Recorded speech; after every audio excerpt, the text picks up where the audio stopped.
Welcome to Sundays with Jane Eyre. This is episode 8, Gytrash and the Artist's Dreamland. That sounds like a great punk album. Covering chapters 12 and 13 of Charlotte Bronte's Jane Eyre today. And joining me as co-hosts are the Ghoul Guides, Dr. Lauren Nixon and Mary Going. Welcome back. Hello. Happy Sunday, everybody. Happy Sunday, and it's great to be back again. Good. I see you more than this because we had the Gothic class this week too. Yes, we did. But I love having you guys on, as everyone does. So thanks for doing this today. And welcome to all our erudite Brontosaurs and airheads. If you're new to the show, just a note in our format, if you're watching live on Zoom, the chat is for you to talk to each other. If you have a question for us, however, put it in the Q&A on the Zoom interface, and we'll do our best to hit as many of them as possible today. We're also streaming live on YouTube, and I encourage, even if you're watching on Zoom later, go on the YouTube and subscribe to the Rosenbach channel, like the videos, leave comments. That's always good for us. It helps us gain greater visibility and grow the audience. So since you've been on the show, Lauren and Mary, we've had the greatest holiday in existence. How was your Halloween? It was good. I did a talk for the National Video Game Museum, which is a really great organization. And I got to do a talk for them on Halloween, which is really nice because I love video games, and I don't always massively get to talk about them, because I'm mostly an 18th centuryist. So it was really good to get to talk about my other kind of academic stuff, and talk about video games and Gothic video games. So that was a really great Halloween treat for me. Very cool. Did you dress up? I wore a t-shirt, no, a jumper, sorry. I wore a jumper that said creeping it real, creeping. But then I realized when I watched the playback that you can't see the text on the jumper. So where I am on the webcam, and I was like, oh man, it didn't turn up, huh? Specifically wore this jumper thinking oh yeah, everyone will really appreciate this. No one can see it. I thought maybe you would have worn your skeleton jumper. It's black, but it has that hadn't come in time. I had originally bought it for that talk, and that's why I was like, I'm gonna wear it to the class. I have a great skeleton jumper, you guys. Halloween is the best time of year to buy clothes. Good. Mary, how about you? Did you do anything for Halloween besides watch Lauren's talk? Yeah, well, obviously Lauren's talk was great. I didn't do any talks myself, but I did watch all of the Halloween films and discovered exactly how many there are, which was interesting, and then made some pumpkin cakes. So that was a bit more chilled out than Lauren, but still including the new Halloweens, all that they've continued to make. Yes, well, obviously the latest Halloween film just came out. So yeah, watched. Hadn't seen the other one, so watched the first sequel of the reboot franchise, because there's I've watched Halloween films here and there, but not all of them, and the timelines are extensive. The different, so many reboots and sequels, and is this a sequel to the first sequel, or is this a sequel to the first film? Then you've got obviously the Rob Zombie ones, which are interesting, but yeah, obviously the new one just came out, and I really liked the first Jamie Lee Curtis reboot sequel. I wasn't as keen on this one, but it was fun, as Halloween films can go. There you go. Well done. All right. That's a good Halloween activity, watching Halloween films. Mm-hmm. So, I just had a great book giveaway at my house yesterday, on which I've been culling from my library upstairs here, and I culled about, I don't even know, as I didn't count them, but we think it might have been about 1,000 books. And I invited just a whole bunch of friends over and said, take my books. So they all, just got to choose from all the stuff. And with so many different categories and things that I'm just not interested in anymore. And I don't read much about American politics anymore, and yet I have like about 60 books about American politics, because it's something I used to read a lot. There was very little Gothic horror stuff. I've been much choosier about how I acquire and buy those, so they kind of stick around. But it was a lot of fun. So I'm still recovering a little bit. It was a a long day of just talking books and had a few drinks, and so it was very nice to do after Halloween, but it was still a fall party to have fun with. Yeah. Today I'm drinking out of my Sundays with Jane Eyre mug, which is very nice, which I was able to get. I know some people have gotten them now. They've come in the mail, and a little cider with whiskey today, hot cider. Very good for a November Sunday. Yes. And well, let's get we have 2 chapters to talk about, and we should get into that. And I wanted to, but first ask if you had any thoughts on the last chapter that I did last week with Fionnuala Austen, just because it's the whole. There's a great sequence where Jane questions Mrs. Fairfax about what kind of person Rochester is. I love that. We get to meet Adele and have Jane's first impressions of her. And then, of course, there's the laughter in the attic that Jane hears at the end of the chapter. Mrs. Fairfax says, "Oh, it's just Grace Poole," and Jane believes her. So, and also there's when I noticed, and I was talking a lot with Fionnuala Austen about this, there's all the Gothic trappings that are in that chapter that Jane seems to love, like this Gothicness of this house and the setting, and yet then she constantly says, "Oh, but everything's ordinary, so don't worry." And that idea of her writing, I think you guys have talked about this too, her writing herself into her own Gothic novel. Yeah, because I think it's is at the start of chapter 11 where she says, she does the thing about, it's chapter 11, a new chapter in a novel is something like a scene in a play, and that kind of self-conscious construction of narrative. I always really like that kind of this beginning of this chapter, and you have again the reader, though I look comfortably accommodated, like I have not very truckling mind, and that I really love, because it's like as if the reader can see her. And she's like, "Oh, I know I look comfortable in this scene, but I'm actually not." And I just think this is such a beautiful piece of prose like that. And I think that, is such a Gothic construction, to be self-conscious of the narration, not only because she's telling her story, but that she knows, it's not a novel, it's a biography, but it's in chapter, supposedly, but it is a novel, of course. And I just think that beginning of chapter 11 is such a good frame for the whole Thornfield section of the novel, and I appreciate it kind of more and more as I read more Gothic. Mm-hmm. I think as well, like in this chapter, you also get that kind of reference to like Bluebeard, and the idea of Bluebeard's castle, and specifically in conjunction with Bertha. And I think we'll get into it a little bit more as we go into these chapters. But that idea of fairy tales and Gothic tales, and also what is terrifying and what is horrifying. And it's often it's not necessarily the kind of supernatural Gothic, but it is the fact that Mr. Rochester isn't Bluebeard. He isn't marrying all these women and killing them and keeping them in a room in his castle. But there is still something that is real and terrifying about Thornfield, that I think is really interesting about that kind of, you get that in the first introduction to Thornfield, that kind of Gothic construction.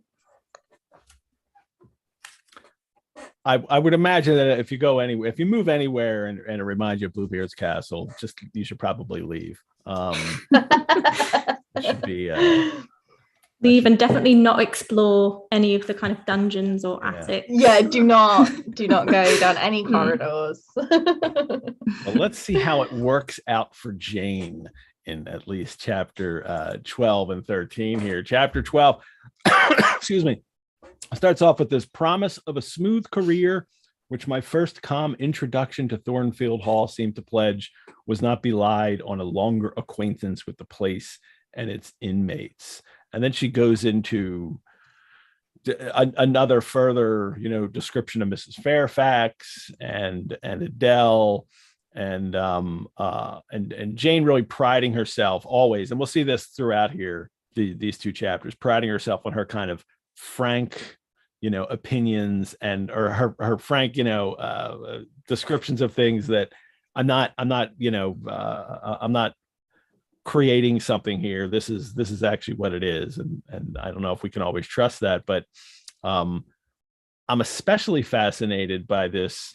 She talks about Adele and then people who entertain solemn doctrines about the angelic nature of children. And Jane will have none of that. And this is, though, the 1840s, I mean, this is still the beginning of that conception of childhood, isn't it? That, in previous centuries, for the history of humans, it seems children were just little people waiting to be adults. And they weren't seen as this kind of pure, innocent, playful. It was much more serious. And now this idea has developed, I guess, I don't know, starting maybe Locke in the late 17th, early 18th century, but by the 19th century, there's a conception of childhood that's different than it had been in the past. And it starts to kind of backtrack as well, because you have the Rousseauvian kind of post-Locke childhood as this very idyllic period that is, unshaped and unformed and waiting to become something. And George Eliot does this in Mill on the Floss. You have that kind of like the liminality of childhood, but you also start to at this point have more structured schooling, and you have that pushback against the freedom of childhood. So even though childhood it's like because we start to acknowledge the sort of complexity of childhood, and they're not just children waiting to be adults. They're not, throughout the 18th century, what's really interesting is children weren't really gendered that much up until about 8 or 9. Boys were breeched when they went to school, and that means they weren't from wearing dresses or sheaths and had to wear trousers. And there's some great illustrations of boys sobbing because they're being forced to wear breeches for the first time, and it's a really interesting kind of different take to what we would think of now. But what is interesting is that as you start to get that more idyllic conception of childhood, you then start to get this notion that, well, if actually childhood is formative, and that you actually do have formative experiences in childhood, that means we have to control childhood. And obviously you then get schools like Lowood, and you have all of this, should boys' schools have hard beds and bad food because we need to polish and refine boys and they need to go through hardship? Should girls' schools, be soft and gentle, or should they be, there's all this stuff about childhood and how childhood works. And this is a really interesting ideology for Jane to kind of to give, because she's very much coming in on that middle ground of yes, children are individuals and they do have this complexity, but also they're not pure and innocent, and they're not just all complete angels. You actually do have to educate them and lead them and give them good examples. So it's quite and we talked about this, I guess, all the way back in the first session. It's quite a revolutionary idea of cropping back up again, whilst also being kind of conventional. And Charlotte has, Bronte herself has, described in letters how much she disliked other children that she had gone to school with. And of course, she's been a governess, and her sister Anne was a governess, and they understand that children can be terrors. and they're having none of that, angelic nature of children. No. Yeah, I mean, you get that in Anne's novel, in Agnes Grey. The children in Agnes Grey are awful. Yeah, he's a psychopath, the one boy. Yeah, like, and it's the whole thing is like the family's awful, therefore the children are awful, and it's very much a kind of almost like a full novel based on this paragraph, where Jane's basically like, because I treat Adele this way, she will grow to be this version of herself. And you know, in earlier chapters you have the bit where Jane says, like, you know, when Miss Temple left, the part of my personality that was Miss Temple also left. But yeah, the kids in Agnes Grey are horrible like human beings. But it's very much presented as not all children are terrible, in the same way that not all adults are terrible. You have a responsibility as an adult to shape a child in a certain way. Which is quite you know, nature, the idea of nature and nurture becomes really popular at this time. You know, we are still in a period of like, what shape is your skull? Does that make you a criminal? Will that make you a bad person? What's your blood type? But we are beginning to also at this point in time have that idea of nature versus nurture in education. So yeah, this is a really like interesting her little take on Adele here. It's very interesting because there's a definite temptation to read Adele as fundamentally corrupted. Yeah. Because of her kind of unclear parentage. And what's really interesting about a novel that does so often stray into quite conservative territory, Jane rejects that. She's not concerned as to who you know, where she was raised and who her parents were, in terms of like that it must have some fundamental impact on her character. She takes the child as the child is at that moment, and then makes a decision about how to kind of teach and raise her. Which is quite interesting.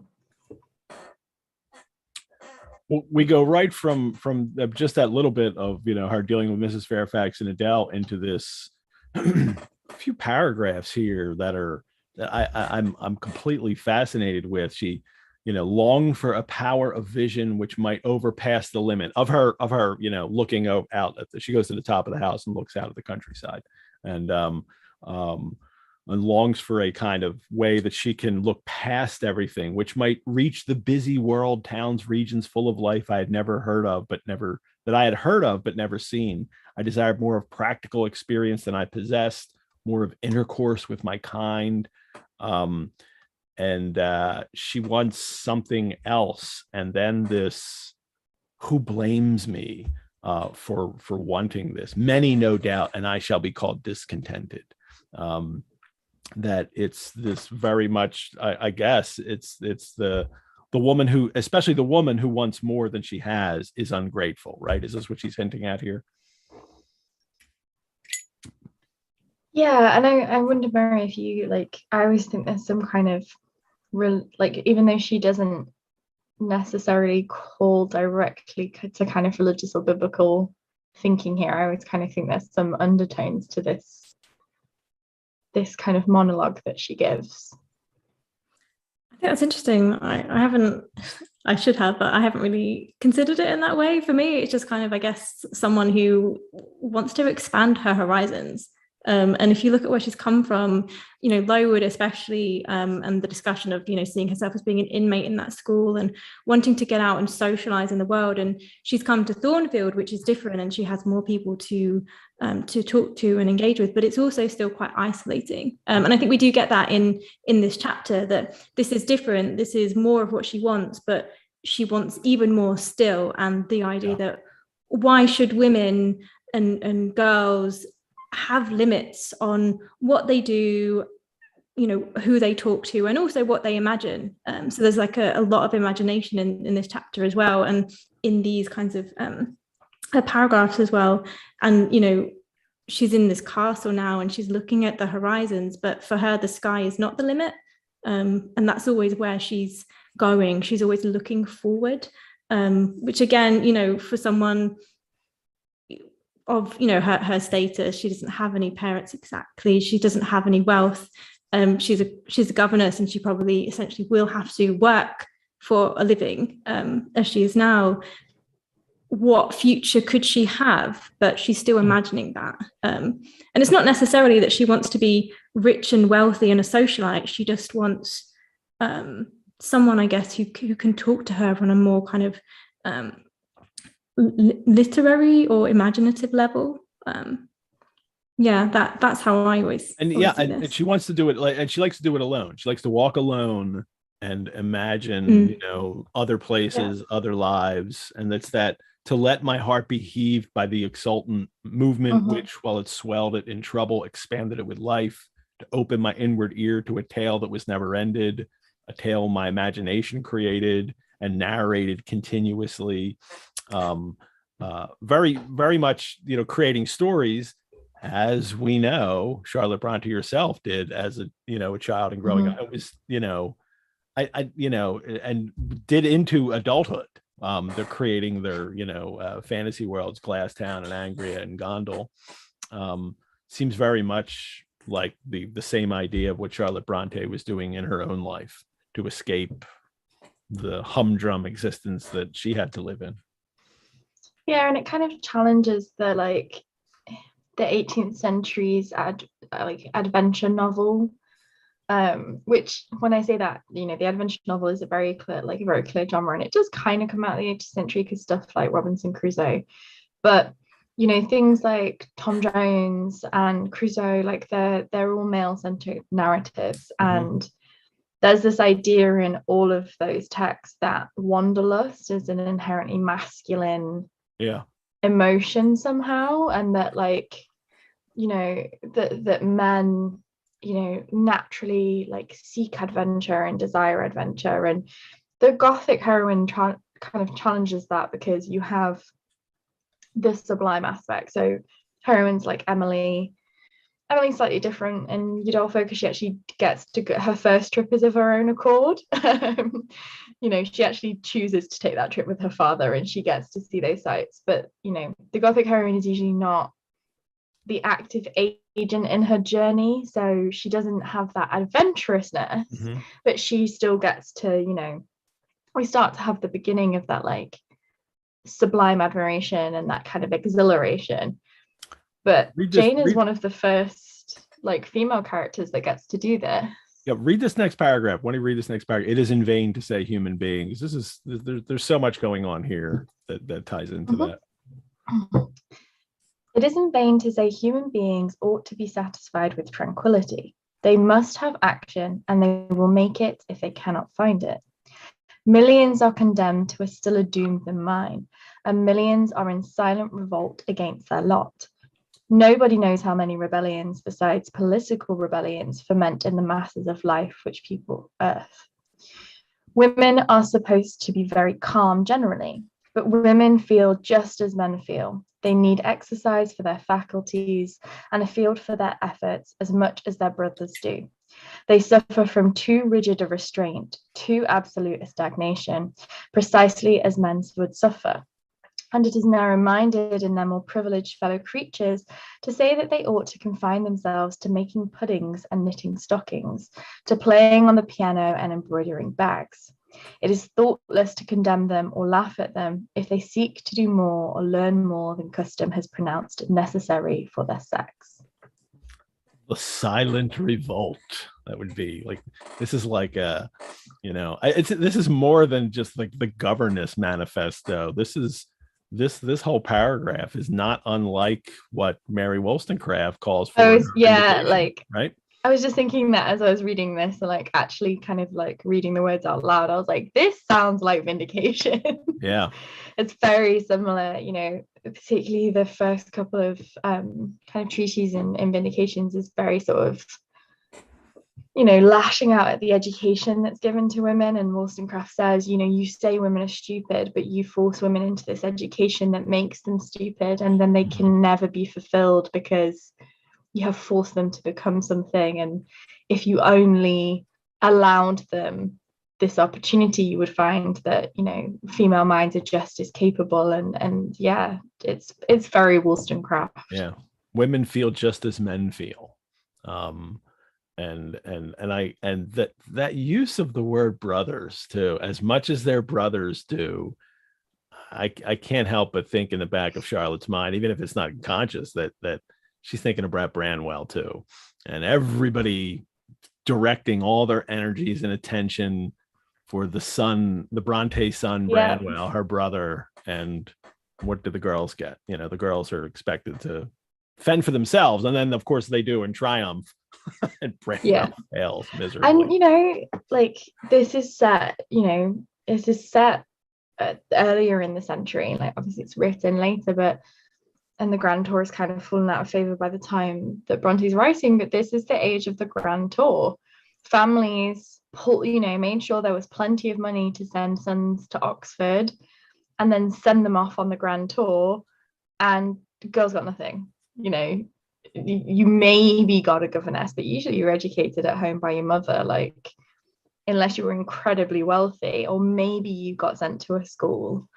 But yeah, this is the age of men need adventure to be able to be we must, to produce gentlemen, we have to send them on this tour across Europe, where they learn from the masters and they're inspired by great works of art, and their sisters stay in their little country villages until they're ready to get married, and then maybe they can stay with their aunt in the next big town over and find a husband, and that's your lot. And the cycle begins again. We had a question here too from Kristen about that use of the word inmate in the very first sentence, and for us you say inmate, you mean prisoner. And she's asking, does it have that specific definition, or is it just a more general term for inhabitant? There's basically like a double meaning of that word, and one of them is inhabitants of a house, so the inmates of this house, and it doesn't necessarily have anything nefarious to it, but it does have that double meaning of being imprisoned. And I think, I forget what episode it was, but you did have this discussion already about her feeling like an inmate at Lowood. So I think her use of the word in here and also later in the chapters that we'll talk about, it brings with it that double meaning. It means both. I think she is an inhabitant of this house, and it's not comparing it to Lowood, but I think she still feels some kinds of limitations that are restricting her. I would say it has both of those meanings. I don't know if, Lauren, you would agree or have any other thoughts. No, I mean it's used kind of quite commonly by this period, in terms of this is a period of massive revolution in terms of crime and punishment. I think it's a little bit before Elizabeth Fry's reformations. It's been a while since I worked in the prison museum, so that particular knowledge has gone from my head. But certainly this is also a period of time where there is a lot of discussion about prison and how prison should work and what prison should be. And the same ideologies that went into designing schools also went into designing prisons. And the same kind of ideas about like shaping individuals and creating kind of moral upstanding members of society. So I think, like Mary said, it's a very intentional dual meaning all the way through, that Jane is, and then I think it's no kind of not coincidence, because this is a text that's written intentionally, but the speech later on, the most famous speech from this text about the bird in the cage, Jane sees all of these places as structures that confine her because she has no power within them, through no fault of her own. So I do think it's a very intentional double meaning. Good. I especially like working with you guys when I hear things like, well, it's been a long time since I've worked in a prison museum. I'm like, yes. Yeah, I worked for about a year and a half in a prison museum in Nottingham. That is, so you guys would love it. It's super cool. It's called the National Justice Museum now. It has a cave dungeon at the bottom, because if there was a real Robin Hood, this prison is where his sheriff would have been, because it's the old county jail seat. So there's a cave prison from like the Middle Ages, like carved into the like the cliff face with a possible oubliette at the bottom. Then there's a Georgian prison built on top of the medieval prison. Then there's a Victorian women's prison attached to it, and then a late Victorian courthouse, and a 1950s police station. So it's this amazing kind of multi-layered building that has been built on and built on and built on over the years. Some very famous kind of court cases. The Sex Pistols. I'm getting confused with the TV show. The Sex Pistols, Never Mind the Bollocks case was heard there very famously. And yeah, it's a super, super cool place, and I worked there for a while. And they wanted to do it like, you know, I don't know if you guys have ever been over and gone to places like York Dungeons or London Dungeons. So we had to dress up. So I had to dress up as a Georgian prisoner and to pretend to be a Georgian prisoner and tell people about the history of the building. And I also had to pretend to be a young girl who died in the early 1800s for children's ghost tours. Wow. We used to do like murder mysteries and stuff. Super, super cool place. We got to get you over to Philly to see Eastern State Penitentiary, which is a yes, oh my gosh, tourist spot in Philly. Me and Mary are big BuzzFeed Unsolved fans. Yeah. And one of our favorite episodes is the Eastern State Penitentiary one, and I really want to go there. Yeah, it's really great. Yeah, it's very similar principle. Like the prison I used to work at has the individual cells where like everybody would have been like confined, and there's also a dark cell, which is like basically complete sensory deprivation. Wow. So, like, people would have been shut in, and everyone thinks it's super haunted. They do like ghost tours and stayovers and seances and stuff in it. It's called the National Justice Museum in Nottingham. It's a nice little sidelight for us today. Thank you. That's where my random kind of additional bits of crime and punishment knowledge comes from. So now we're at place in that she's when thus alone I not unfrequently heard Grace Poole's laugh, the same peal, same low, slow, ha ha, which when first heard had thrilled me. I heard to her eccentric murmurs, stranger than her laugh. There were days when she was quite silent, but there were others when I could not account for the sounds she made. That all sounds very creepy. And then she sees Grace Poole, and then I love that she sees her carrying a glass of beer. Oh, romantic reader, forgive me for telling the plain truth, bearing a pot of porter. So, the implication is that Grace Poole's drunk. And so that's what the laughing and the murmuring that she hears is this drunk servant upstairs. But there's an interesting question here from Catherine L. And she says, thinking about Jane's statement about laughing at women for wanting more in their lives and the immediate transition to the sound of Bertha laughing. Could we read this as Bertha laughing at Jane's idealism? That's pretty interesting. What do you think?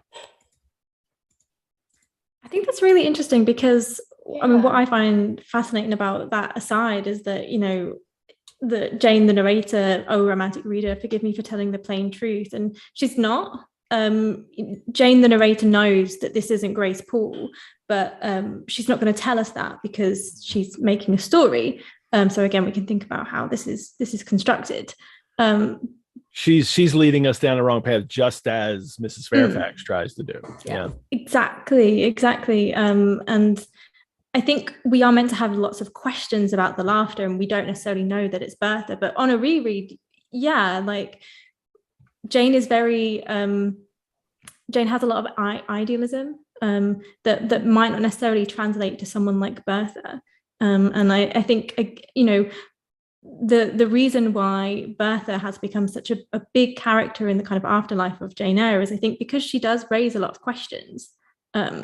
And, we have to juxtapose different kinds of feminisms and different kinds of women and needs and wants and desires, and how different kinds of women do operate within society.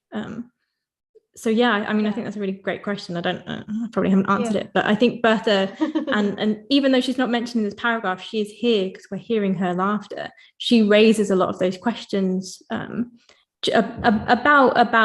Jane and women, and also being caged like a bird, or just being imprisoned and confined. Yeah, I don't know if I've ever thought, like, I do think this is a very intentionally constructed narrative. So I do think, you could definitely make that argument. I think the evidence supports it. I've not really ever thought about it like that. But I do think there is an element all the way through this novel that the adult Jane maintains her beliefs, but is less idealistic. And I do think there's always a bittersweetness to this text because that adult Jane knows that only so much is possible, and she knows who's in the attic. She knows what Bertha went through, and that these things are not possible for all women. So I think there is certainly a bitterness to the mention of the laughter after such a strong idealistic statement from Jane, because narrator Jane believes it just as much as young Jane, governess Jane, does, but narrator Jane is aware of the difficulties and the realities in the way that the young Jane isn't. And I think this is one of those moments where you get that kind of that bitterness that kind of permeates this novel every now and then. Well, the months pass by now. October, November, December passed away, and then here's some of that. It's not quite bittersweet, but it's a bit lonely. And this paragraph, this first line here, the ground was hard, the air was still, my road was lonely.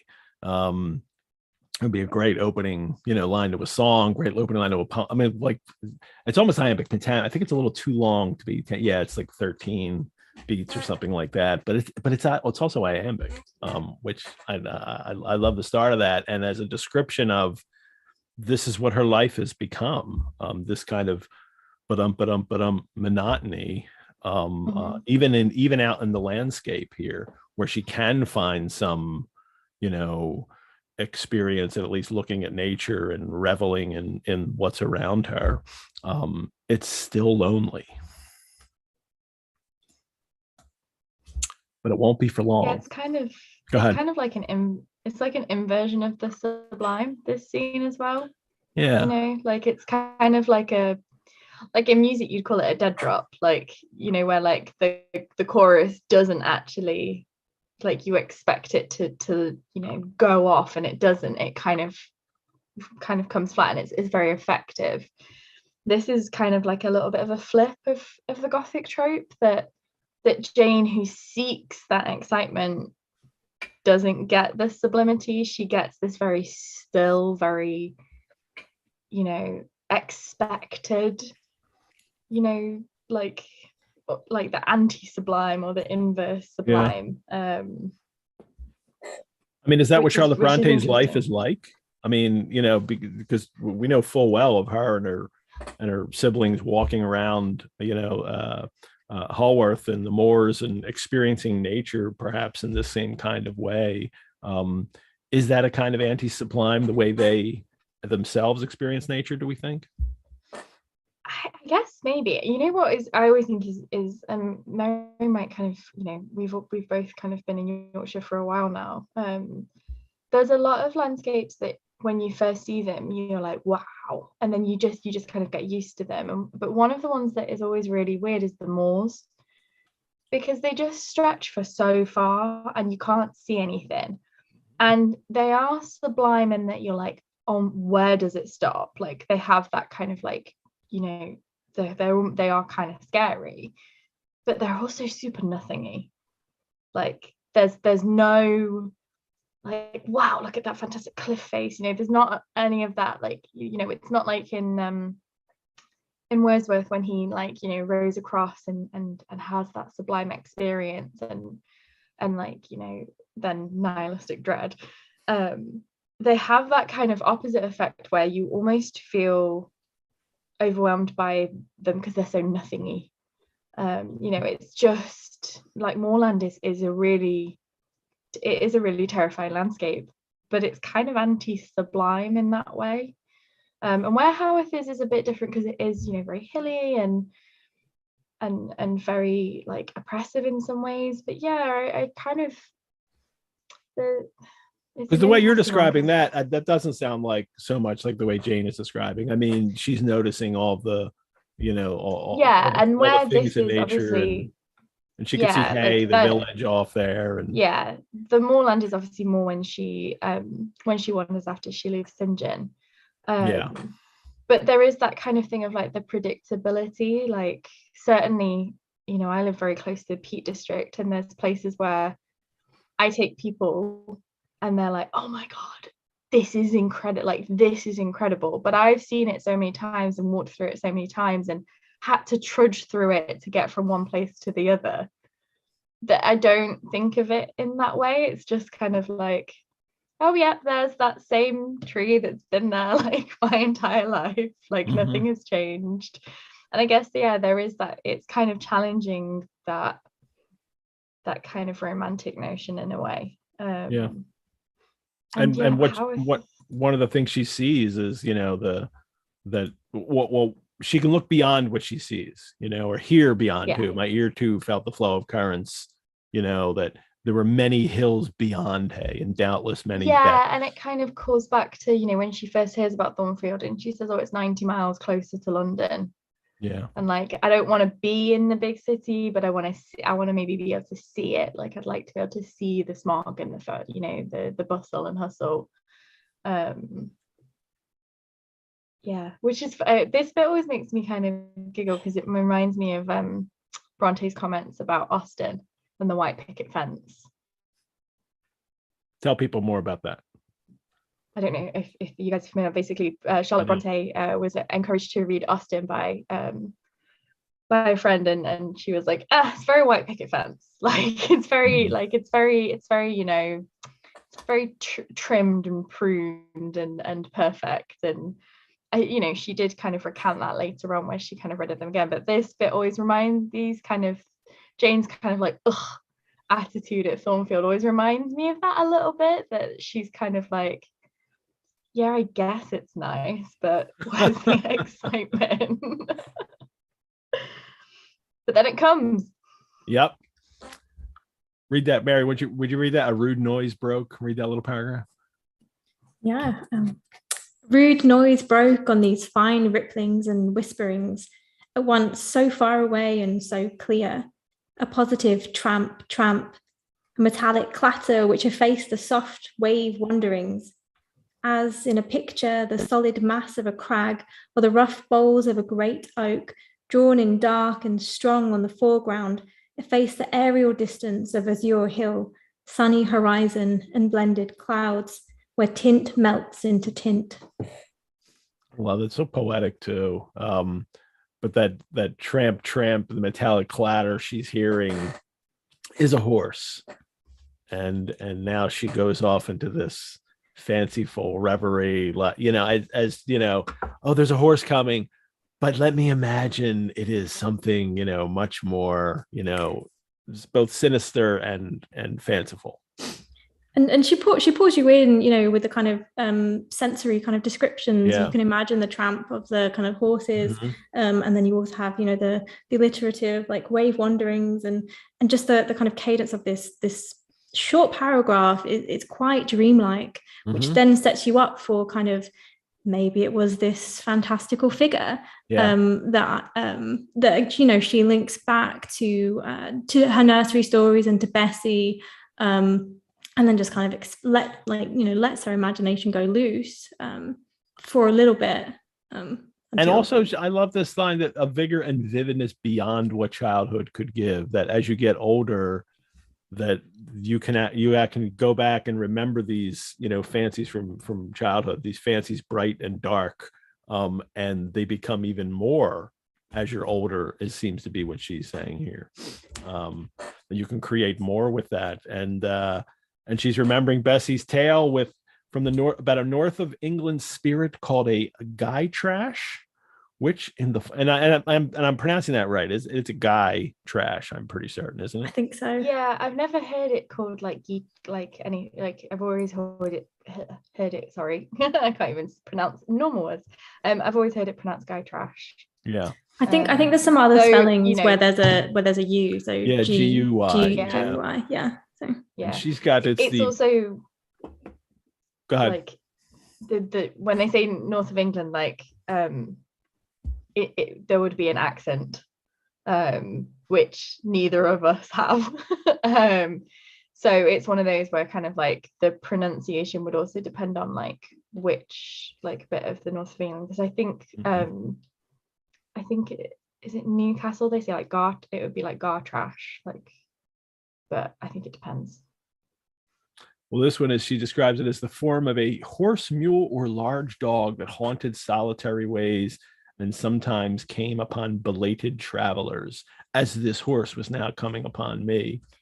These kind of there's a lot of black dog legends, especially in Northern England. And that's that's Hound of the Baskervilles. That's where Arthur Conan Doyle gets the story from Robinson, was it Fletcher Bertram Robinson, and creates Hound of the Baskervilles.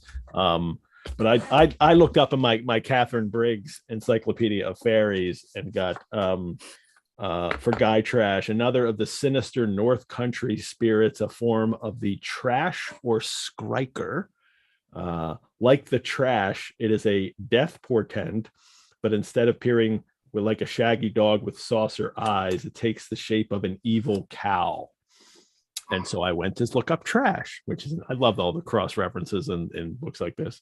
Trash is another name for the skriker in Lancashire. As a skriker, he is generally invisible, but as a trash, he takes the form of a large dog with saucer eyes, shaggy coat, and enormous pelt.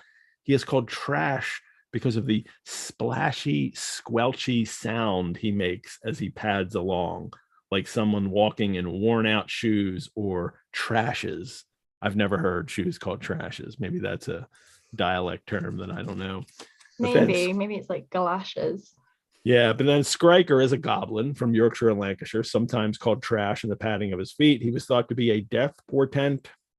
Sometimes he wanders invisibly in the woods, giving fearful screams. Sometimes he takes the form like Padfoot, a huge dog with large feet and saucer eyes. So, but still, it's all this idea of this goblin-like, animal that's gonna come and get you.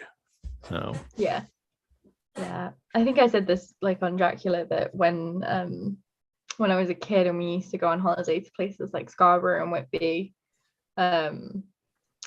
like our family friends or like the older kids would absolutely terrify us, because we'd stay in like these houses in the middle of nowhere in Yorkshire, and someone would be like, did you know? And I remember having to walk for like this one place we stayed, we had to walk down this really long dark lane and then like down this kind of like hill to this house, and there was a pet cemetery at the back of the house, and by the final night that we stayed there, like I was absolutely convinced that like we were gonna get got by some goblins like in the night. It is one of those places where you can just convince yourself, and if someone overhears you telling a scary story, there's always like someone in a cafe that's like, did you know that we have a legend around here? And then you lie there at night like I think it's really interesting as well, because this is a legend. She's specifically chosen one that is from Yorkshire. So like you say, there's loads of legends of kind of black dogs around England, but they're all kind of like distinct and like connected to the locales. So there's another like really famous one is the Black Shuck, which is from East Anglia, which there's many tales of like these the Black Shuck or the Black Dog in like Essex and Suffolk, which is why I'm mentioning it, because obviously I'm from Essex. But the specific idea of it being an omen and a portent of death, and the Black Shuck sometimes has like a kind of singular eye or a red eye, and there's connections with the devil. But it's very different from the kind of Gytrash here, which is associated, like you say, like with horses as well as with dogs, but also with cows, which I just think is really, really interesting. Old scary cow coming to get me. Cows don't really scare people much anymore. Yeah, like there's some stories about the Gytrash like leading people people that have lost their way and things like that, because there's quite a lot of stories. The Gytrash is sometimes, I think, not always malevolent. Sometimes it's kind of benevolent figure who's like, hello, I'm just a friendly neighborhood Gytrash ghost who's going to lead you to safety, which again is something specific to the Gytrash, because something like the black shuck associated with the devil and 100% demonic, and I think thinking about like legends of like black dogs and stuff like that, the one of the Annabelle films has the black shuck, and it's like one of those, like, is it a werewolf or is it a dog from folklore? And that's actually a kind of reference to the black shuck. I think it's Annabelle Comes Home or something like that. But here, like the Gytrash, there is that kind of is this a good friendly spirit or a bad friendly spirit? Which is interesting in that it turns out to not be a ghost. It's Rochester. Spoiler alert, it's Mr. Rochester. Well, as I mentioned before, one of my daughters reading this book said to me, I don't know if it was at this point or at some point, before the secret is revealed, asked me, is it a werewolf? And I think maybe a scene like this was kind of, especially with the dog, had kind of brought that idea on that it could be a werewolf. Yeah, there's definitely like the kind of like human to monster stories come a little bit later than this, but like it's the same conventions that it's definitely the same thing it's drawing on. And I just was thinking as well, like the scene where Dracula meets Jonathan with a carriage and we don't know it's Dracula, like that's like what, 50 years after this? I'm trying to think of my dates.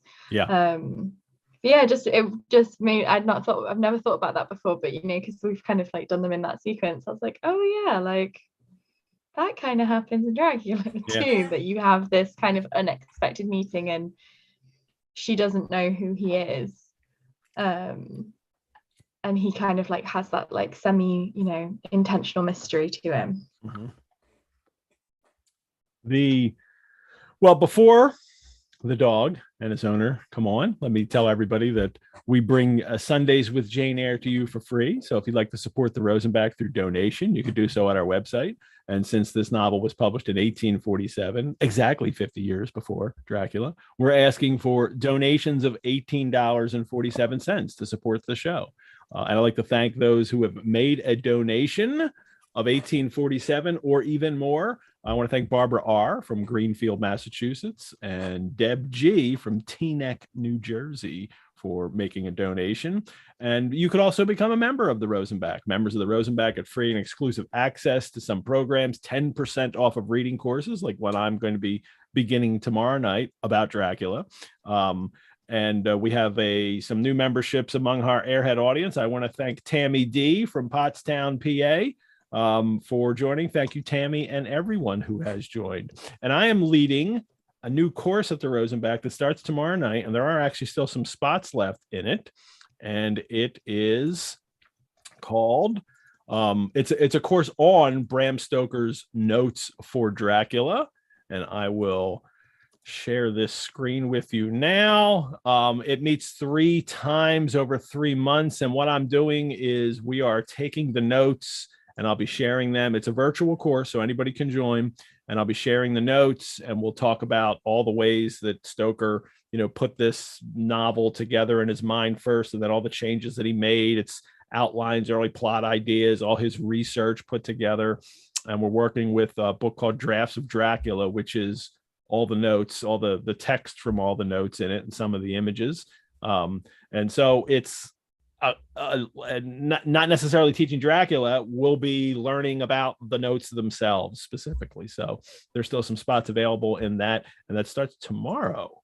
And I can't wait to do that with people. We also have brand new Sundays with Jane Eyre merchandise, mugs like this one, t-shirts, and with our fantastic logo created by Anohea Ramsey. Buy them while supplies last. If you've gotten your mug in the mail or your t-shirt in the mail, you want to post a picture of it, that you wearing it or holding it, and that would be great. Post that on social media. Don't forget to tag the Rosenbach or Sundays with Jane Eyre. And remember, we have an official bookseller for Sundays with Jane Eyre, a novel ID on Passyunk, where you can buy editions of Jane Eyre, but also other books, including you can order online on Finola Austin's Bronte's Mistress. The Finola was a co-host last week, and she's actually sent a novel idea signed book plates. So if you order a book through them, you can get a signed book plate from her. Upcoming co-hosts on the show next week, we have Deborah Lutz on. Dr. Deborah Lutz is the author of The Bronte Cabinet and the editor of the Norton Critical Edition of Jane Eyre. That'll be great fun to talk to her about chapter 14. And then Dr. Hannah Moss from the University of Sheffield will be on November 28th. You guys know she wrote her dissertation on Elizabeth Gaskell's life of Charlotte Bronte.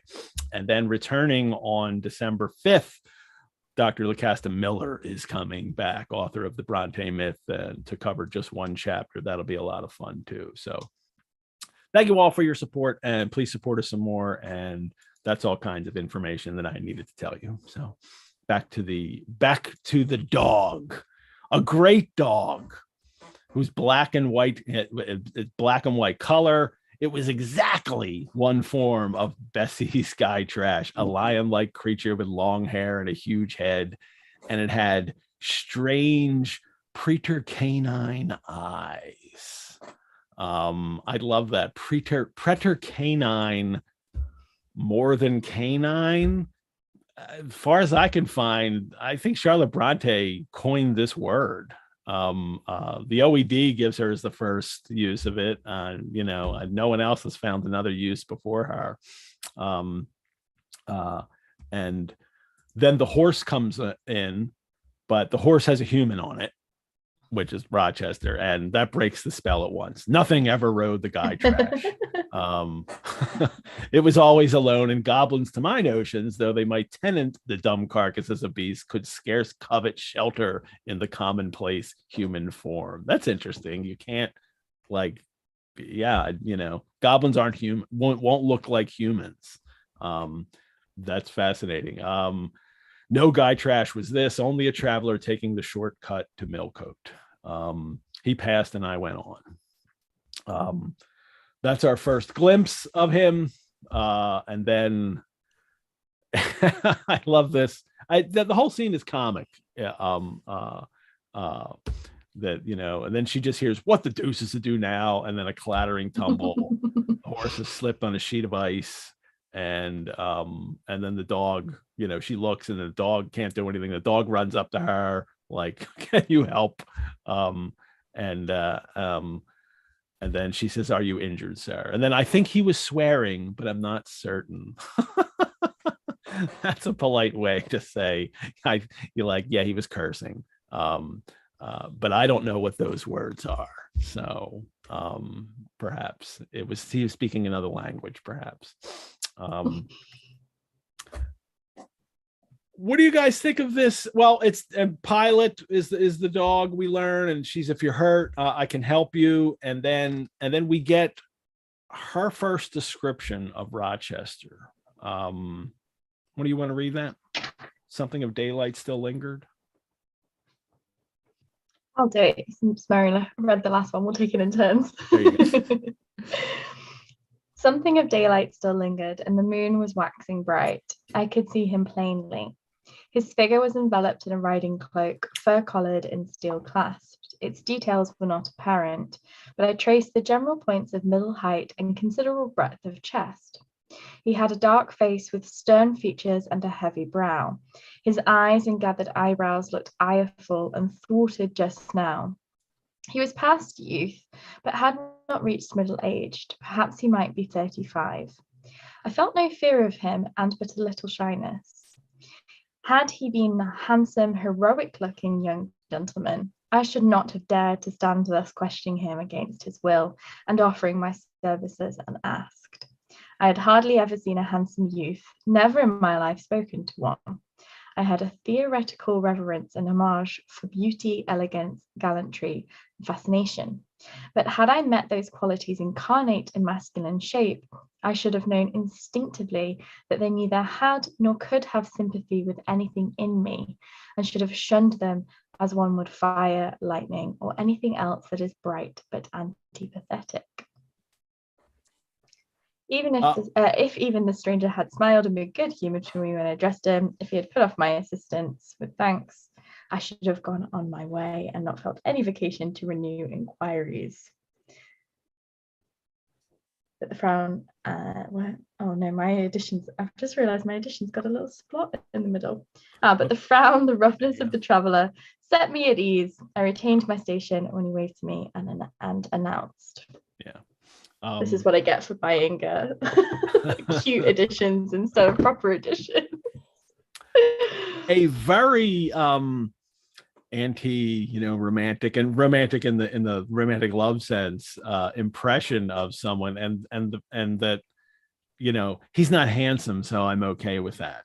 I can talk to him idea. And that his frown and roughness sets her at ease, and that makes him okay to deal with. This is very unusual for, one of the things that I think Jane Eyre is a marriage novel, and we've read so many examples of these from the 18th and early 19th century, and is this an unusual start of a relationship for a novel that is about bringing people together?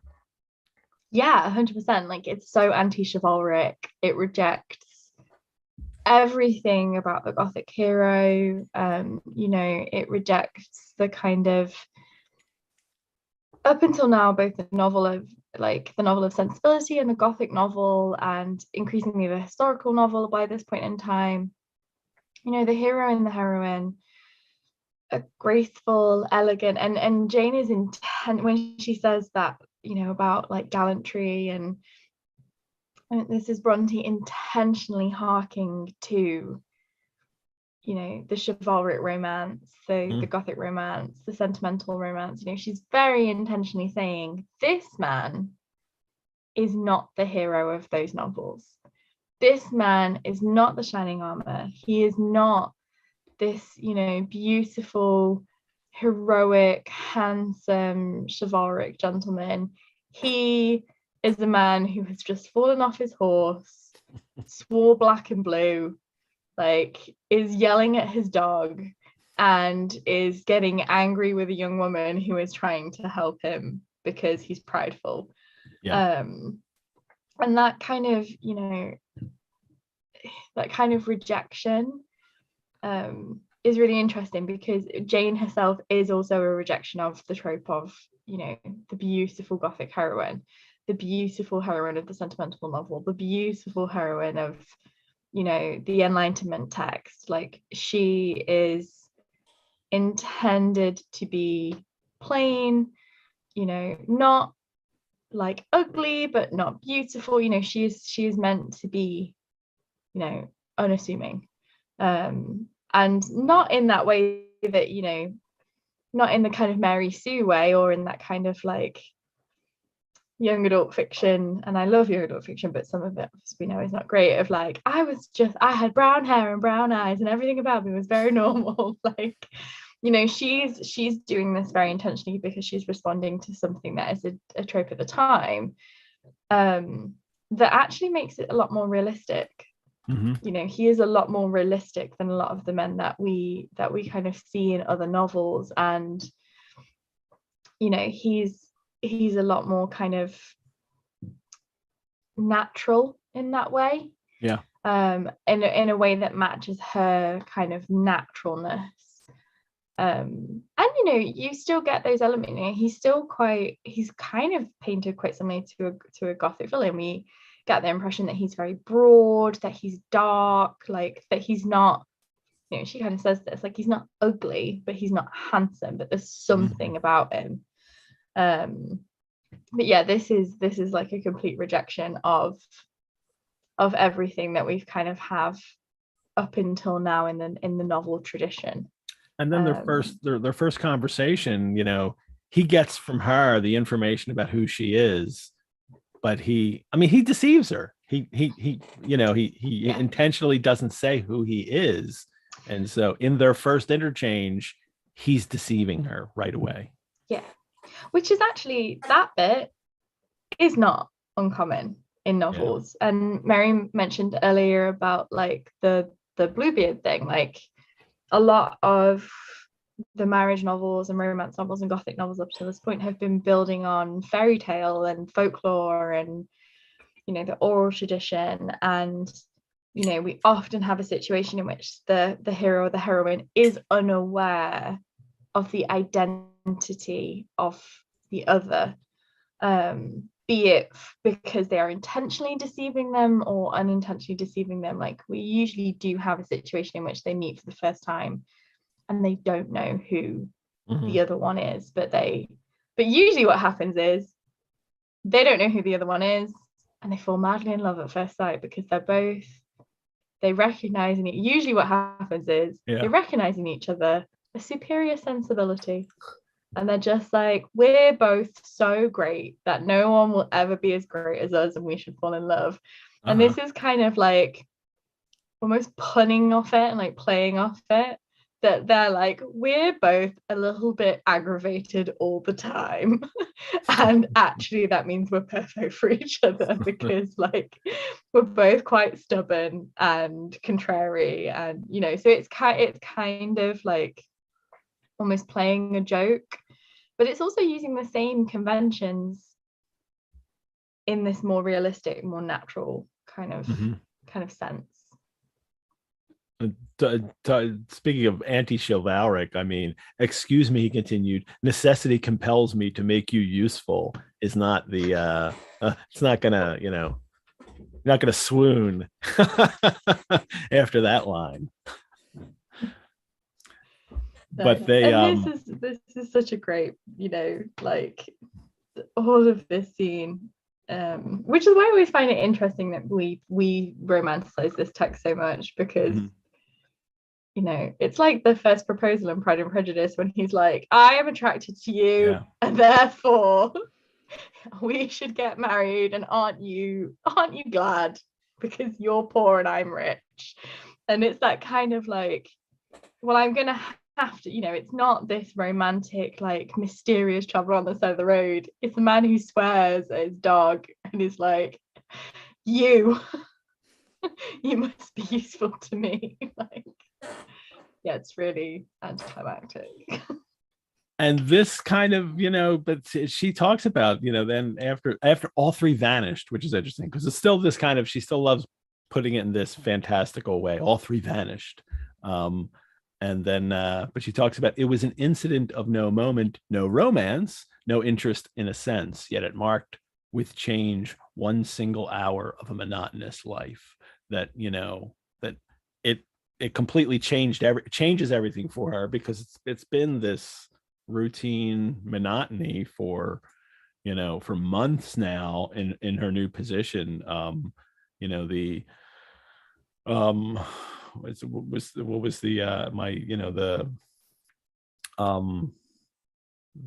That whole, what was that line that I'm looking for now? The ground was hard, the air was still, my road was lonely. Not anymore. Now we've had some change to take, to and then she keeps thinking about his face too. So there's nothing romantic, and there's no romance, but no interest. But I can't stop seeing his face the entire walk that I've had here. So I think what's also really interesting is she kind of, she starts this chapter by saying how lonely she feels, and specifically in kind of someone who can share her imaginative and fantastical world.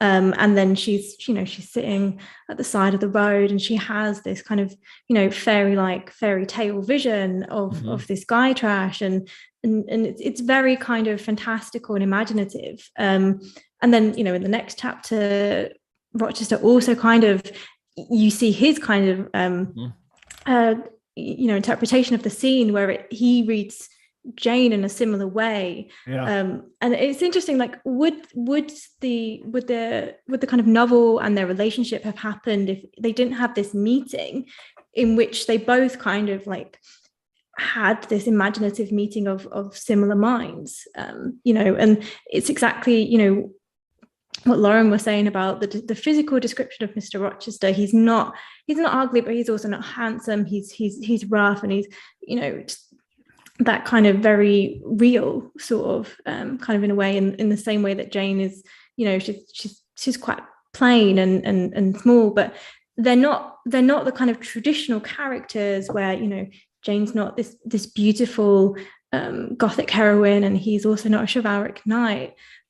But in a similar way, their imaginations are also like really similar in that kind of fantastical, imaginative way. I just think it's interesting. Yeah, it foreshadows a lot as well, doesn't it? Like it foreshadows that the kind of the pull between them is very much based on this kind of shared intellectual kind of passion that isn't because they're both, you know, a rare genius, but just because they have this same kind of like peculiar way of thinking, which I think you do get that kind of like foreshadowing here, that she's kind of not afraid of him when, you know, we all know that she really should be in a lot of ways. Well, she returns to Thornfield now, and she doesn't even want to go back in. Like this is kind of shaking her even more. Like I've had some kind of experience outside of my normal existence, and now I got to go back in and, you know, start the whole routine over again. But she does, and there's Pilot. And, you know, then she finds out that was Mr. Rochester, and gives us nothing. That's so odd that, you know, at the end of this chapter, we get no reaction from Jane Eyre that it was him. So it was just him. And now, you know, she goes upstairs to get changed. Then there is change. Thornfield was a changed place, no longer silent as a church. There's not people coming and knocking at the door and ringing the bell, and he's taken over the library. And then they finally get to meet and start to get to know each other. And well, first she has to get changed. Mrs. Fairfax, you know, asks her to change for tea. Is it necessary to change my frock? Yes, you would better. I always dress for the evening when Mr. Rochester is here. So it's a new lifestyle now that Jane has to get used to. And she wears a single little pearl ornament, which Miss Temple gave me. Goes down to meet him at tea, and again this time a very, you know, detailed description of this is the whole physiognomic description of his face, the broad and jetty eyebrows, the square forehead, the decisive nose. What is a decisive? I have to look that up. You know, your nose looks like you decide things really well. Is this like a part of phrenology that just didn't make it to the history books? Yeah. It's a decisive no. But everything together, she says, you know, the mouth, the chin, the jaw make him very grim. So she doesn't get away from that description of him. But she's also, when he just in his, you know, not really flattering her or being chivalric towards her, it disembarrasses her, that she's fine with it. It eases her. She feels that, you know, she's under no obligations to him. And then they have this, and then he goes to talk to her, and they're the way he kind of, you know, she discovers, I'm sorry, I passed it over, because she discovers his first impression of her from Adele, right? Because she describes, this is a little before that I skipped over, before tea. Adele says, Mr. Rochester described her as une petite personne assez mince et un peu pâle. So, a little person, thin and pale. Again, anti, chivalric romantic. This isn't, the way we expect, the first impressions to be. A small person, thin and pale is how he is. That's his impression of her from their first encounter. And what do you guys and this is you, Mary, mentioned this, he mentioned this, that he also sees their encounter as a kind of supernatural one. I thought unaccountably of fairy tales and had half a mind to demand whether you had bewitched my horse. Now, is he just being teasing and funny? Or does he really think that she caused him to fall off his horse? I wonder. I mean, later on in the novel, we do get his perspective of this morning. I don't want to give too much away if anyone's reading along, but I think I'll just say he's quite nervous, I think, about this meeting.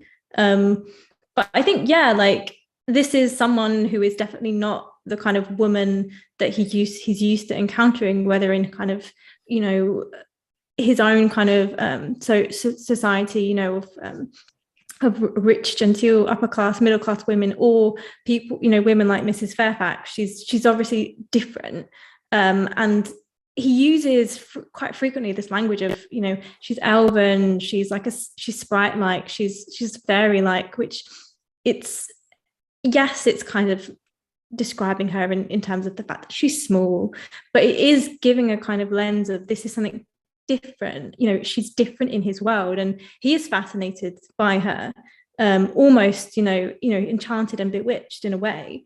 So I think he's having his own thoughts about her and what she means or could potentially mean, and I think at this stage maybe just a fascination, but it's definitely, this is someone who is different, and he wants to talk to her, and I guess framing it in that fairy way, it's kind of, does he know how to talk to women? I don't know. No. but then Jane isn't a conventional woman, so that's fine, and they get on, and I think it's there's quite a few mentions of Mrs. Fairfax not really understanding what they're talking about, and then sometimes I'm back on the level again, but for a long part of this conversation, especially about the kind of the fairy tales, it's just between the two of them, and it's like neither of them wants to say what are you talking about, this is rubbish. They're just saying, yes, let's talk about fairies, and let's have this conversation. When he says the men in green, like you're one of them, he doesn't mean like Robin Hood's outlaws, man. He means like fairies, right? Fairies, yeah. And he says, did I break through one of your rings? And his horse slipped on the ice. He must have known that. But I guess retroactively, again, just as Jane is thinking about his image for this whole morning, he's clearly been thinking about Jane, and this moment. He's kind of fixating on that point, and reimagining it in his mind, I guess. She has that great line then too. The men in green all forsook England 100 years ago. What a great line that she seems to want to believe, and yet she still likes to perpetuate the idea that this, supernatural still exists. And she's rising to the challenge as well. And this is the thing, she's witnessed the failure of his male pride.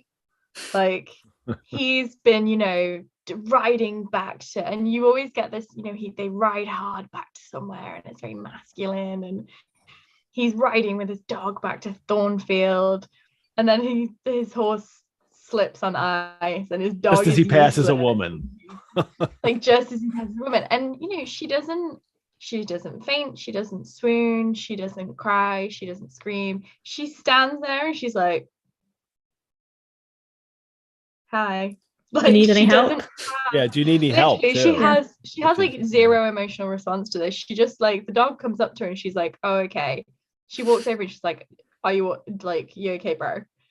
And that is not Like, that is not the type of response that a young woman of like middle or upper class should give. But she's clearly not, like, and this is of course again the thing about the governess, she is clearly not working class, because she has that kind of command of manners, blah blah blah. Yeah. But she's acting outside of, you know, and politeness was a script. Like, politeness was a code, it was a code of conduct. It was a dance, and you said certain things and you had certain responses, and you weren't to ask certain questions. And she just completely like doesn't know that. And bearing in mind, he's like the first man that she's seen like for most of her adult life, and she just kind of appears and is like, do you need any help? And he's there, you know, he's fallen off his horse. It's this massive moment of embarrassment, and there's just this girl. And that is a real kind of, I think, like, that's what shakes him so much, because it's so far outside of what is supposed to happen. And especially, you know, again, not to say too much, but like when we know about what happens and then why he's married to Bertha, like what was done there and how that was arranged, we know that this is somebody who desires to move outside of, you know, the polite sphere, but doesn't necessarily know how, or isn't met with anybody else who does.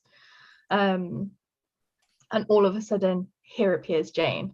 And when he teases her, she doesn't blush. She doesn't like lower her eyes. She doesn't do any of the things that a young woman of good breeding is supposed to do. She's like, well, maybe I am a fairy. Yeah.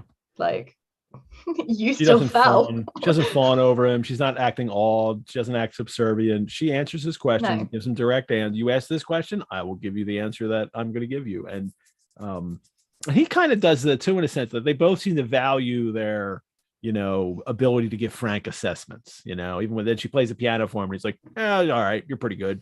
You know, but you know, he's not going to overpraise her to be polite.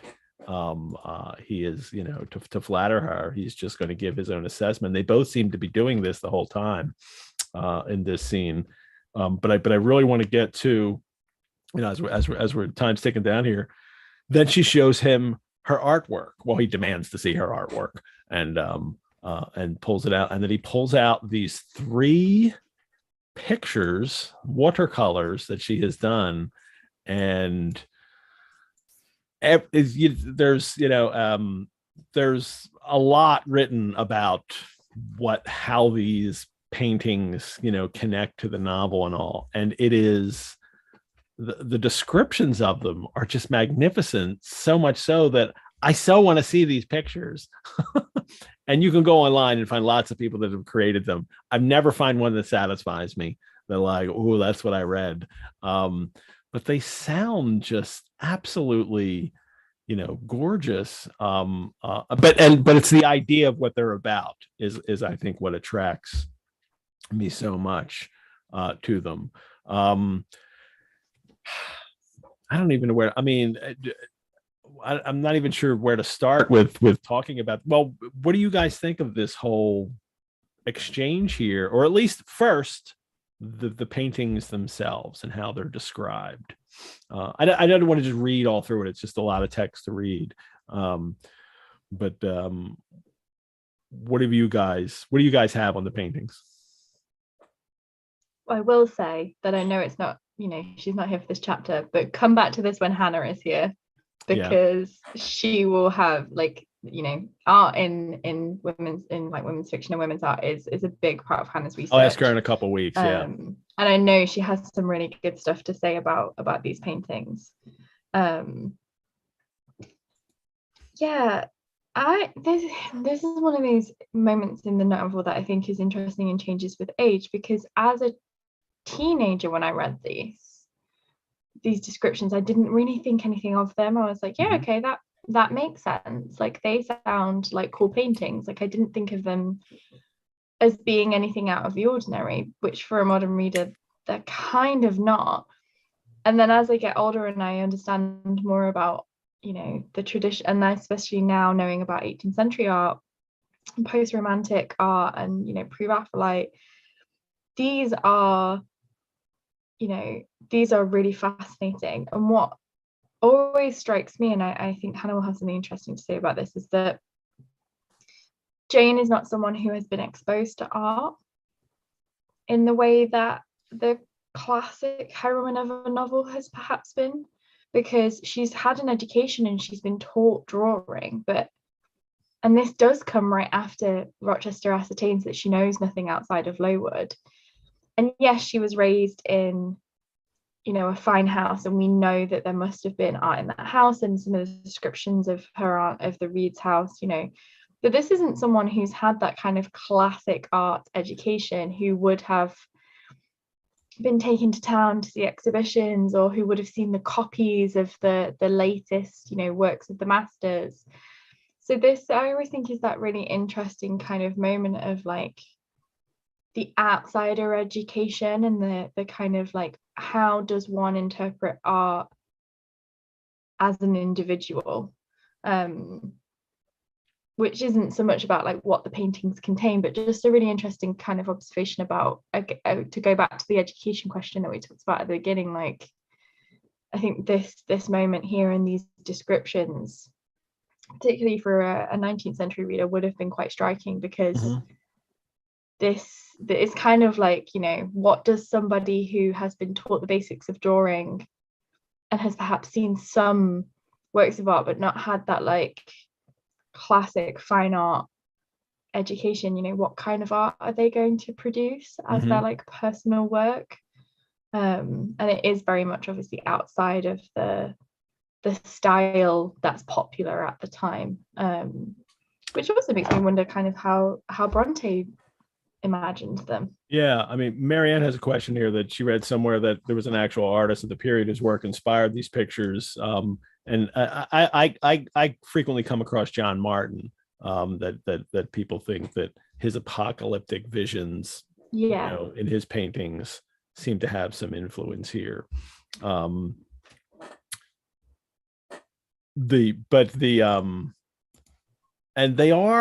there is a kind of, grandness to these, to the way they're set, and especially the one with the evening star, and then the third one with the crescent crowning the figure, and the likeness of a kingly crown, which is Paradise Lost reference, isn't it, to death in Paradise Lost.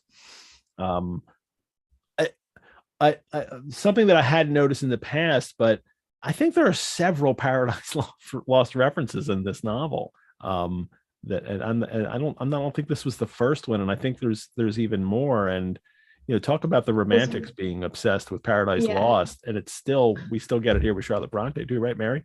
And this is a really interesting bit of Paradise Lost to put into this kind of description of a painting.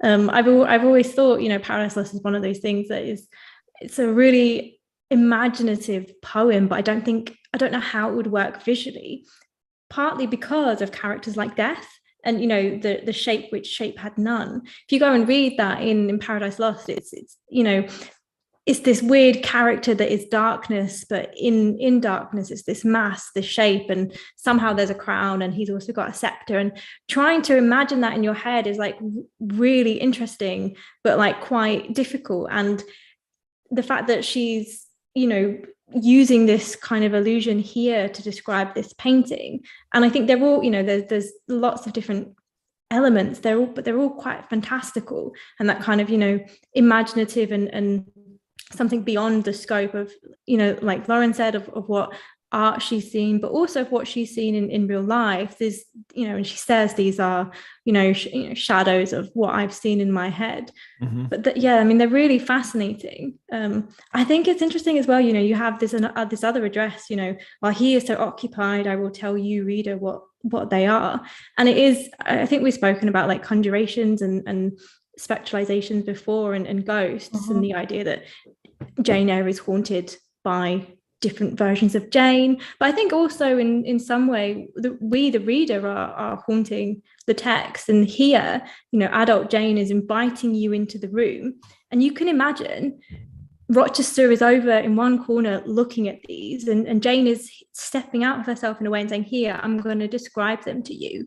And I'm going to describe these fantastical kind of paintings. And you can be here with me. And, while he is so occupied, it also makes, just brings you into that scene to appreciate the paintings more. It's not a kind of description of what's happened. This is what's happening, and you can see them, and you're visualizing them in your head in this moment, which I just think is really interesting. He calls it her artist dreamland. I dare say you did exist in a kind of artist dreamland while you blent and arranged these strange tints. Yeah. Mary, we're there too with her in that dreamland as she's describing them to us, and we have to imagine what the pale crescent looks like, and the kingly crown, and the shape, which shape had none. We have to imagine that as she's telling us. Mary, do you think there's anything of like Blake in these, like the kind of William Blake kind of like apocalyptic, I'm just thinking like, like about Paradise Lost and stuff like that. Like I just wondered, I know you know a little bit more about that than me, and I know you've kind of done a lot of work on that, like fin de siècle, end of the world, like panic. But I just wondered if you think there's anything there. I mean, there's probably loads of different kinds of things. I think it's, they're gothicized, but they're also fantastical. And I think that's the point. And in a way, like it's better that there aren't actually paintings that we can look at, because I think the point of this is that they exist in our minds just as they exist in Jane's mind. I guess for me, I just even wonder, how much of Blake that Charlotte Bronte would have seen, and she may have in prints, in magazines, but. I would love to know. Laura also asked a question here about the connection between her childhood reading of Bewick's Birds of England, and we do know that there is a Charlotte Bronte drawing of a cormorant from, I think, Bewick's Birds that she had made, and then the first painting here described as a cormorant there. But anything on the connection with that you guys want to tackle before we finish up? I don't know so much about her reading particularly. Kind of, obviously, yes, there is that connection with that, and that then we get the Red Room scene immediately after her reading of that, so there are kind of those connections. But I don't know about specifically so much as that this is a novel that is obsessed with the individual journey, and that we as human beings are always a product of everything that we've been through, and that this novel is very much concerned with how everything that Jane Eyre is a product of everything Jane Eyre was. And that kind of go back to what Mary was saying about this being a text that's haunted by these multiple versions, that really so much of every moment that we have Jane, we are also thinking about how future Jane, narrator Jane, is painting that Jane, but also how she's a product of the Jane that we have just read in the previous chapter. And that, of course, is to us a very natural thing, because we have a modern understanding of like self and identity. But that conscious construction of this text, in that each thing is causatory, like each thing is reactionary, like this happened, which is why this happened, which is why I said this, and then this happened, which is why I met Helen, and Helen made me think and feel this way, and that's why I have this part of my personality. I loved and adored Miss Temple, and because of Miss Temple I have this part of my personality. And we have it just before. Betsy used to tell me stories about these things, and that's why I have this obsession with ghost stories and folklore, and that's why I'm thinking about a Gytrash when I see this horse. It's all kind of very consciously continuation. So I don't know if I would say it's from that kind of reading specifically, though it is intentionally calling back as much as it is to keep reminding the reader of the journey and the process of how Jane Eyre becomes Jane Eyre in each moment, and the art is a reflection of that. Mm-hmm. Well, let's just move on to the end here then. Because this interesting exchange that now Mrs. Fairfax has with Jane, in which Jane is again still trying to find out more about Mr. Rochester. And Mrs. Fairfax talks about how he's changeful and abrupt, and it's his nature. We can none of us help our nature, Mrs. Fairfax says. And he has painful thoughts. And it's all tied to this family trouble. She gives hints about it, that, you know, that his father and brother brought him into what he considered a painful position for the sake of making his fortune. You know, we'll learn the details of this later in the novel. But the idea too here that she says that he's led an unsettled kind of life and shuns the old place. He has, you know, previously not wanted to be here because he thinks it's gloomy. Is what Jane says, or is what Mrs. Fairfax says. And then Jane notices right away the answer was evasive. That she's trying to get at some truth here as to what's going on, and Mrs. Fairfax won't give it to her. Right. Good old intergenerational trauma. But and again, we can think back to Bluebeard and the way that Jane functions in this kind of as a almost Bluebeard-like tale, in that she's curious and she wants to know. And, you know, perhaps he thinks it gloomy. That perhaps Jane wants to know, well, is it because he thinks it's gloomy, or is there something else? I think what's really interesting here is that, you know, we're not quite sure how much Mrs. Fairfax knows either. But that's my question, we know that too. But we know that she knows that there's something. And I think, it's just interesting that here Jane is very clearly curious, and she wants to, you know, she wants to take the key and unlock whatever is in, you know, that attic, or in you know, whatever Bluebeard's hiding. She wants to find it out just because she's curious.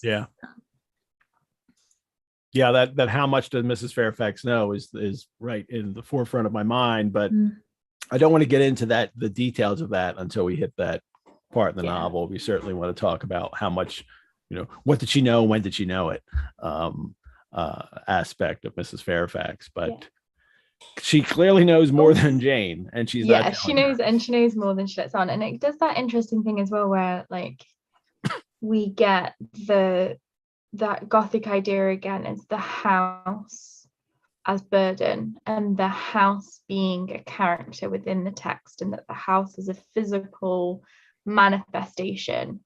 And this is something that Peake does. You know, I always think of Gormenghast in these kind of moments, and you know, we get this in a lot of what we would now call like Jane Eyre narratives. Du Maurier's Manderley does the same thing, where we have this house that represents something. We do not know entirely what that something is, but we know that like it means something, and we learn it across the text, but also that, you know, for all the privilege that comes with having this estate, he also can't be free. He can never be free of it. Like, he can't just be like, well, sack it off, I don't want Thornfield. Like, people live on it. It's a community. It has meaning. Like, and that's a very you know, there's a lot of trauma and a lot of like, you know, emotion wrapped up in it. He can't just be free of it.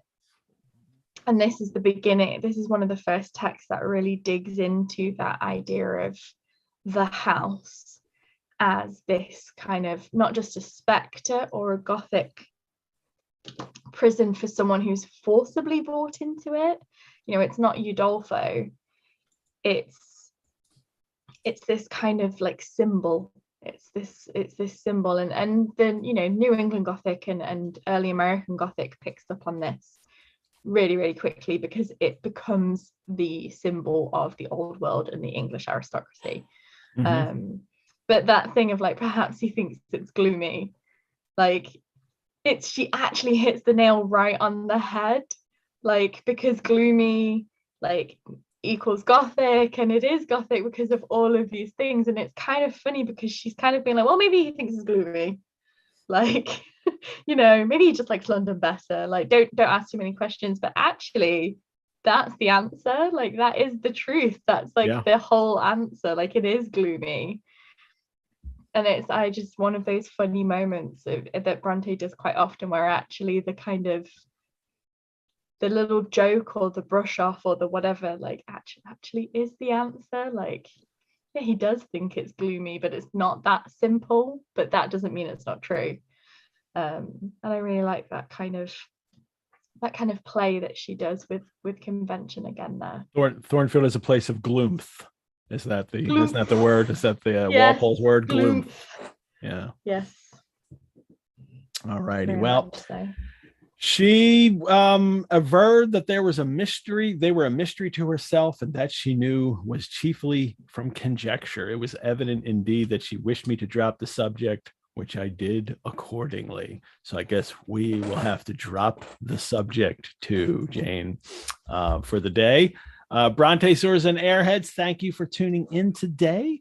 We'll post this recording on our website, and if that's how you're watching on YouTube, thanks for watching. We also have a Sundays with Jane Eyre Facebook group where we continue the conversation. You can look us up on Facebook, join in that conversation. But I encourage you to go to our YouTube account, subscribe to the Rosenbach on YouTube, like the videos, make comments on them there as well. Thank you to our chat, Mrs. Fairfax today, Brianna, for managing the links in the chat. Next week, we'll have Deborah Lutz, author of The Bronte Cabinet, 3 Lives and 9 Objects, a book I really love. She visited the Rosenbach after she wrote this and gave us a little talk on it, because a little bit of her research was at the Rosenbach. And she's also the editor of the Norton Critical Edition of Jane Eyre. We will be discussing just one chapter. Isn't that nice? You haven't gotten to do that yet. Just one chapter. It's nice to get to luxuriate in that. Chapter 14, in which Jane and Rochester get to know each other a little. And Rochester asks, Miss Eyre, do you think me handsome? Well, tune in next week and we'll discuss Jane's response to that question. If you're looking for more virtual engagement, head on over to the Rosenbach website. Check out our other virtual offerings, including our gallery gateways and exhibitions. And the Rosenbach's also open to visit. See our website for how we make it safe for you to come and see our exhibitions and historic house in person. And please support the Rosenbach, which you can do by donation. We're asking for donations of $18.47 to support this show, but any donation is welcome. And I thank you for those. And if you're not already a member, join. It's a lot of fun doing these things. Mary and Lauren, thank you. Thank for doing you. these chapters today. Always fun with you guys. I am so happy you continue to come and join me here on this show. And I look forward to the next time that you're on, which will be in December, right? Yeah. So second Sunday of December. So I will see you guys then. Playing us out over the credits, everyone, will be Pleated Gazelle's song Secrets. And I'm trying to cue that up now. And farewell, readers. May you live entirely for and with what you love best on earth. See you, Mary. See you, Lauren. Bye-bye, everyone. Bye, everyone. Bye.